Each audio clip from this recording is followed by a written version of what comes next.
I don't think art ever gets better. It adapts and it morphs and it gets different. You have been a part of a few other film projects where we have seen some of these activities, these sports, being done at night in some lit up suits. I would love to hear you talk a little bit about how you think of connections between Afterglow and Fire on the Mountain with this, I don't know, even broader project now. I think my best way to answer that is those projects were my teachers for that moment in time. I'm a self-taught artist. I didn't learn color theory. I didn't go to university to study these things within art. So everything that has shaped me, the people, the experiences, the just overall creation of art in a general sense, that whether I see it subconsciously or consciously, or if I take part in it, all of those things are just little puzzle pieces that are kind of putting together my entire view on the world and my entire personality. So when I shot Afterglow, it blew my mind. I'd skied my entire life, and I'd skied at night. Mammoth used to even have a night park for a little while, but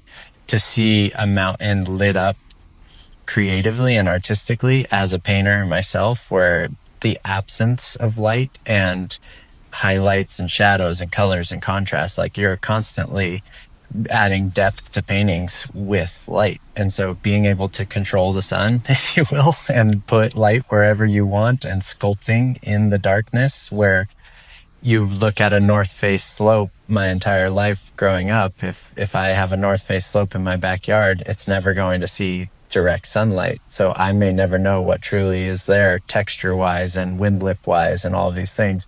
You shine a humongous light on that, and now you're like, oh my goodness, there's so much terrain right here in front of my eyes that I would have never put these pieces together. So it just turned something on in my creative psyche, and like Sweetgrass was so brilliant and ahead of their times, and I used Sweetgrass, certain members of their team on Fire on the Mountain, and then once again my assistant director Zach Ramraz is on this film is from Sweetgrass as well. So I've continued to stay in touch with them, and then the creative genius that created my suit, he was from that very first trip. So many of those people that I met along the way I've brought back in, and I've keep trying to build my knowledge and keep trying to expand on something and not make it better, because I don't think art ever gets better. It adapts and it morphs and it gets different. So it's like they had their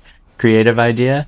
I took the simple thought of skiing at night and light, and then flipped that into my own mind and tried to build and evolve that concept. And so it really is just the same of any ski film you look at. Like, we've all skied. We're repeat offenders. We go to the same place in Alaska. We go to the same place in Canada. We ski the same jumps. We hit the same lines. It's all a learning experience. It's all building who you are and how you show up on your craft. And so it's just an evolution. And I guess in fairness on that, I like that repeat offenders, but I can think of a number of extremely well-known artists, let's say Picasso, with sketch after sketch of Don Quixote. So I don't know that anyone needs to, we don't want to make you apologize too much. I'd like the term repeat offender, but I'd say Picasso was a repeat offender for sure, in terms of just working out and trying again, a different angle, a different technique on a similar subject. I think that's permissible.